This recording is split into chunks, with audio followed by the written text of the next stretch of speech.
टंडोलार में सकाफती दिहाड़ो धूमधाम सां मल्हायो पियो। रिपोर्ट करे रहियो आहे गुलाम रसूल नोड़ियो।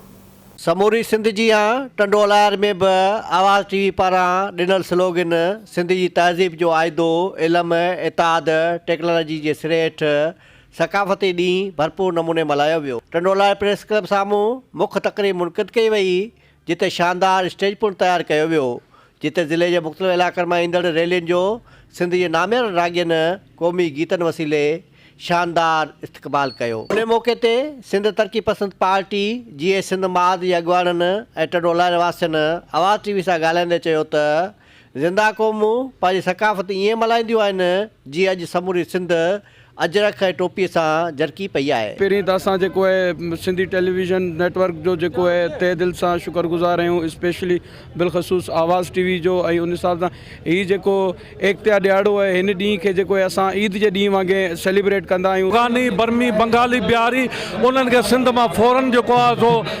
निकाली ॾिनी वञे। असांजो सिंध ते आफ़ाक़ी हक़ आहे, सिंध असांजी मादिरे वतन आहे ऐं असां ई सिंध जा हक़ीक़ी वारस आहियूं।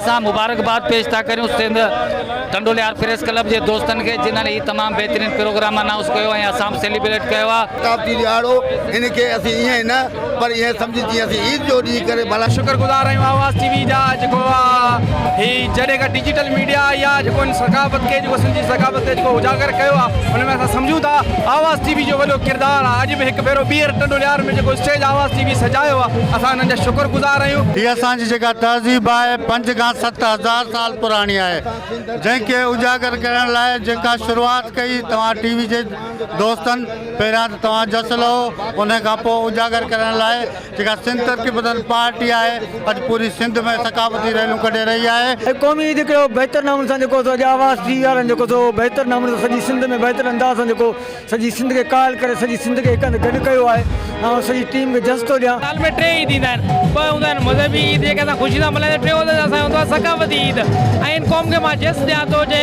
भरपूर तरीक़े सां निकिरी ऐं ॻाढ़े झंडे जे हेठि इन ईद खे भरपूर मल्हायो। प्रोग्राम जे आख़िर में हो जमाले ते नौजवाननि तोड़े ॿारनि झूमी सिंध अमर सां भरपूर मोहबत जो इज़हार कयो।